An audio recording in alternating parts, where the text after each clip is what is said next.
digital transformation. And I try to do this with you basically in 3 steps.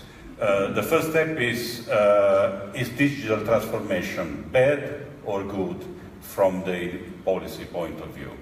The second step is where Europe is. And the third one is what are the consequences, what we should do about digital transformation, given step 1 and step 2. So step 1. I'm convinced, and as William said, this is an opinion, so it's my opinion, but it's shared by many. Digital tells a good story. Of course, you might be attracted to enter into a debate where robots should be taxed, where digital economy destroys jobs and is not able to replace jobs. You know these arguments. And these are very serious arguments, especially in a society that changes very fast, as someone has called this the 4th industrial revolution. But there are stories which are important to underline from the public policy point of view. Let's take the 3 mega platforms that William has just introduced. Let's take mobility. Now, there are 1 million people dying on the streets in the world. More than 90% of the accidents are caused by human error. There's pollution around. There's traffic which is not optimized, and that generates even more pollution and nuisance to all of us. Our transport system is really done. So intelligent mobility, autonomous mobility, brings you a lot of fun because you can go in a country road and drive your car, but a lot of safety, a lot of clean air, because in a foggy highway there will be an automatic system driving your car. So I think automated mobility and connected mobility tells a very good story for us as citizens, for the society as a whole. So it's not just a gigantic industrial opportunity for Europe, because of course we are particularly strong in the mobility industry at large, but it's also a very nice story for every citizen. Then let's take another example. Let's take the example of health. Now, yesterday there's been the Bloomberg World Health Index published, and the EU scores at the highest level, so you see almost all the EU member states at the top 30 places.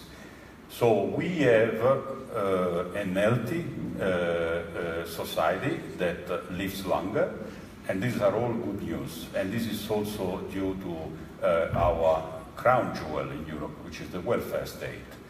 But of course, this is very, very expensive. That's why, I mean, we are a society that needs to generate value added to support all this. It is expensive, and also the challenge is quality of life for aging population. The challenge is the type of chronic diseases we are still not able to cure. One of the answers, if not the answer, is data. It's personalized medicine. It's using supercomputing to unlock the understanding of the human brain. That's one of the flagship activities we have in the G-Connect, the Human Brain Project. It's trying to understand better how to map the human genome. The genome of a person, me or you, it's several terabytes of data. With the technology we have right now, it cannot be moved quite quickly from one place to another to, for instance, make a joint assessment of what is the best care for a patient. So we need supercomputers, we need high-speed links, and we need doctors becoming data scientists. And this, again, tells a very good story. Tells a story of more quality of life, more life expectancy, and a better society. Now, let's take the third example, industry and the transformation of industry. Now, if you take technologies such as robots in factories, additive manufacturing, 3D printing, virtual logistics combined with real logistics, you have overall a much more clean and human factory. You have risky jobs, dirty jobs done by robots, not by humans. I don't think it's really for the humans to go in a tank and clean a tank. I think it's more for a robot. I think it's much better than a robot is lifting very heavy duty, doing every duty lifting. So this is for robots, it's not for humans. And that's better for the humans. So I think when you take these key examples, digital transformation tells an extremely good story. And that's why, I mean, it's one of the key priorities in terms of policy of the European Commission. Getting a digital single market, getting Europe on the edge means a better Europe. And digital knows no border. So it's very difficult to think that a single member state, for how big it is, can do it. Take, for instance, the challenge of supercomputing. I'm sorry, there's no single member state that's the capability, the power, and the resources to win this race. We must do it together. So if digital is a good story, where is Europe? Indeed, I mean, when you've seen the slides that William has shown you, it's clear that Europe had a little bit of a late start in the digital transformation. But at the same time, we publish every year the Digital Economy and Society Index. If you go on the internet, you can compose your index yourself. And for the first year, this year, we have also compared how digital society economy is doing Europe vis-à-vis the United States, or Asia, or China, or Korea. And there's a little surprise. So if you take the top 4 countries for our DESI index, they are scoring more than United States, they are scoring more than Korea. So if you take those countries, I will not name them because this is not blame and shame game, but it's easy to go on the internet to find those countries. So Europe shows really excellence when it comes to high-speed broadband connection to everyone, when it looks at the e-government, the e-health services, when it looks at the skills. But it's not even. It's not even. That's why the work, the impressive work that the TAT is doing is so important, because it's really cross-fertilizing. It's really, I mean, making sure that these excellences that we possess and we have are going in the right direction. So, if Europe has the potential, if Europe has really, I mean, the possibility to lead, and if digital is a good story, what is the kind of lesson, or what are the suggestions for policymakers, what they should do? I mean, let's again take the examples of connected, autonomous mobility, health.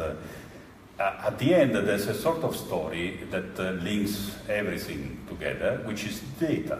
Data, the oil of the future, data, understanding data, mastering data. An autonomous car is basically a supercomputer with 4 wheels, millions and millions of code lines into the car. So you need the skills to do that. When looking at cancer treatment on a supercomputer, you have, again, terabytes and terabytes of big data. You have analytics to perform, you have programming to perform. Now, would you say that Europe has enough experts in high-performance parallel computing? The answer is no. Do you think that Europe has enough experts in artificial intelligence? The answer is no. But Europe, in terms of the quality of the education system, can actually do that. And there's today an enormous gap between what is the need, looking at these future avenues, and looking what industry is ready to do, and what are the skills that the education system can deliver. This enormous gap is a dynamic gap.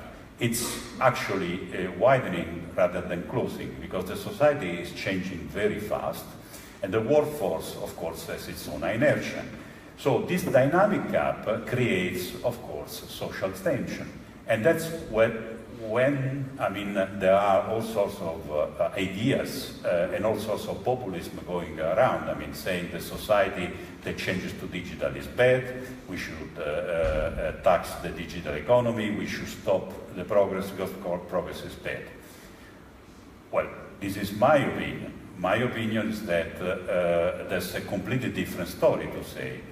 We are engaged in a transformation that's good for the society, but the gap that is being created between the skilled workforce that is needed for the future and the workforce we have needs to be filled in quite quickly. So, to me, the task of policymakers is to really, make sure that through public policies we can fill this gap quite quickly. That means three things. That means, looking at the education system, looking at reskilling the existing workforce. That means investing in R&D, in startup, and making sure that the ecosystem is right for the innovation. I don't think that it's the role of policymakers to sort of engineer the competitor of a large platform in a sort of, a bureaucratic way. This will never work. But the idea is that to plant the seeds of innovation, new ideas, and especially startups, this will make the change. So you can look at the digital transformation in many different ways. You can look at it, it's a scare. You can look at it, it's a question mark. You can look at it, it's an opportunity. I think if you look at it in the third way, the way to look at it is to have positive policies that drive Europe in this direction. This week is a topical week for Europe.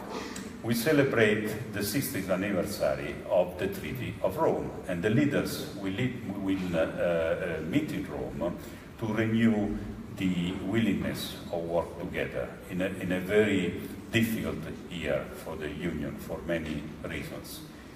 So this working together was born 60 years ago from the idea to have the coal and steel community together. So at that time, the data was coal, or let's say the process was steel.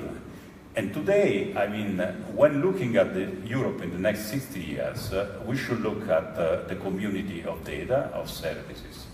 That's why before the leaders' meeting, we have organized in Rome, and actually will take place in 2 days from now, a digital day.